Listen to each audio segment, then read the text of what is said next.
दोस्तों 9 जून 2025 की सुबह 7:09 के आसपास एक्स पर एक ट्वीट किया जाता है।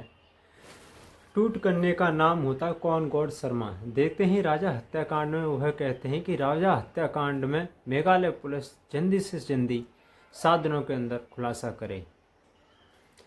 और खुशी की बात है कि मेघालय पुलिस ने 7 दिन से पहले ही राजा रघुवंशी हत्याकांड की खुलासा कर दिया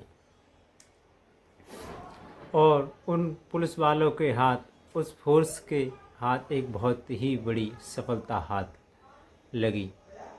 मध्य प्रदेश के रहने वाले 3 हमलावरों को गिरफ्तार कर लिया जाता है और महिला आत्मसमर्पण कर देती है। जिस महिला का नाम होता है वो सोनम रघुवंशी होता है और एक अन्य को पकड़ने के लिए तलाशी बहुत जोर शोर से तेजी से जारी है। दोस्तों, जैसे ही जो सोशल मीडिया पर जैसे ही ट्वीट पढ़ते हैं तो एक तूफान सा अर्थात भूचाल सा आ जाता है। जबकि एक लड़की को तलाश करने के लिए तमाम कोशिशें पुलिस कर रही थी। NDRF, SDRF, Meghalaya police, social media और लोकल पुलिस और एमपी की पुलिस, तमाम पुलिस फोर्स लगे हुए थे। ये सारी नाकामयाब थी। आम लोगों भी इन दोनों को पकड़ने के लिए भरसक प्रयास कर रहे थे, चाहे वो ट्वीट हो, फेसबुक हो, इंस्टा हो या फिर यूट्यूब। अलग अलग अखबारों में सिर्फ एक ही बात नज़र आती, वो है राजा रघुवंशी।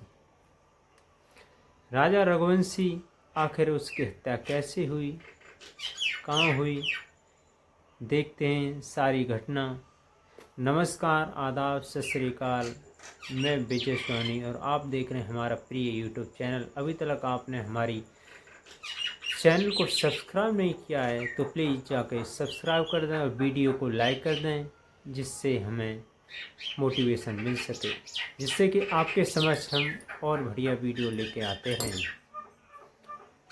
दोस्तों, ये जो कहानी है उत्तर प्रदेश राज्य के गाजीपुर का एक थाना पड़ता है नंदगंज। नंदगंज जब के पास एक ढाबा पड़ता है काशीनाथ का जायका। जो यहाँ पर एक लड़की होती है, उस लड़की की निगाह एक छोटू जो छोटा 11-12 साल का बच्चा उसके ऊपर पड़ती है। तो वो देखता है उस लड़की की तरफ, तो वो क्या देखता है कि उस लड़की अपनी सुध में नहीं थी, अस्त व्यस्त थी, कुछ सोच नहीं पा रही थी, अर्थात जैसे कि उसकी असमत लुट गई हो।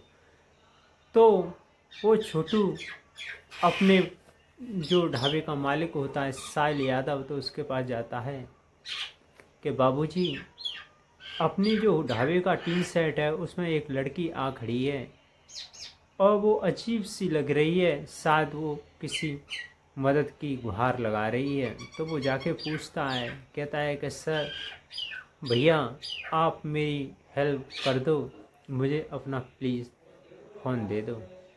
तो वो फ़ोन दे देता है। तो वो अपने घर फ़ोन लगाती है और अपने भाई को फ़ोन लगा देती है। तो रोने लगती है और उनमें क्या वार्तालाप हो रहा था ये साहिल कुछ नहीं जान पा रहा था। आखिर इसी बीच में एक लड़की आ जाती है और एक महिला आ जाती है। तो उसकी निगाह जब सोनम पर पड़ती है, जो कि बाल खुले हुए थे, तो उसे ढाढ़ सा सांत्वना बना रही थी कि सब कुछ सही हो जाएगा। तब जाते जाते वो सोनम कहती है, भैया कहीं ऐसा ना हो कि ये पुलिस केस बन जाए, तो आप पुलिस को इन्फॉर्मेशन कर दीजिए। तो वो 112 नंबर डायल कर देता है और तत्काल सुबह को पुलिस बुला लेता है। पुलिस के साथ 100 नंबर और महिला कांस्टेबल आती है। तो वहीं के एक थाना पड़ता है, तो उसमें बैठाल देते हैं। उनसे जब बारीकी से बात की जाती है तो बताती है मैं किसी और से नहीं, मेरी जो शादी होती है वो 23 मई को होती है। अर्थात तो ये हमारी मर्जी से हुई थी, लव मैरिज हुई थी। तो हम जाना तो जम्मू कश्मीर चाहते थे, लेकिन हम पहुंच गए मेघालय, क्योंकि वहाँ पर एक माँ कामाख्या का मंदिर पड़ता है। वहाँ दर्शन करके और हम लुत्फ़ उठाएंगे। मेघालय जाना हमने सही समझा, क्योंकि जम्मू कश्मीर में अभी भी अटैक हो रहे हैं, इसलिए हमने वो रिजेक्ट कर दिया।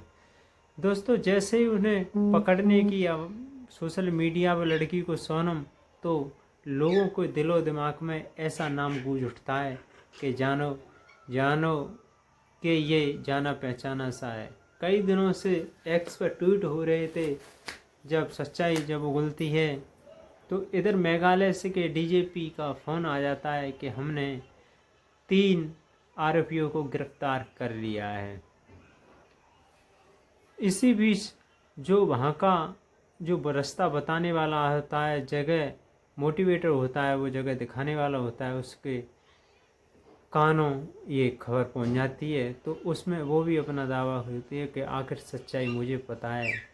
तो ये लड़की जब मेघालय जाती है हनीमून पर, तो 3 लड़कों को हायर करती है और राजा रघुवंशी की हत्या करवा देती है। ये हत्या कराने के पीछे कारण अभी तक कोई सामने नहीं आया है। सोनम ने हत्या क्यों कराई, आखिर इसके पीछे किसका हाथ है? दोस्तों, फिलहाल सोनम रघुवंशी जेल में हैं और वो तीनों हमलावर भी। अब सोनम से अलग अलग तरीके से पूछताछ की जाती है।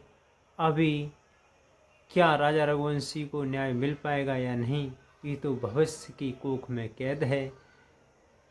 देखते हैं आगे आगे क्या होता है।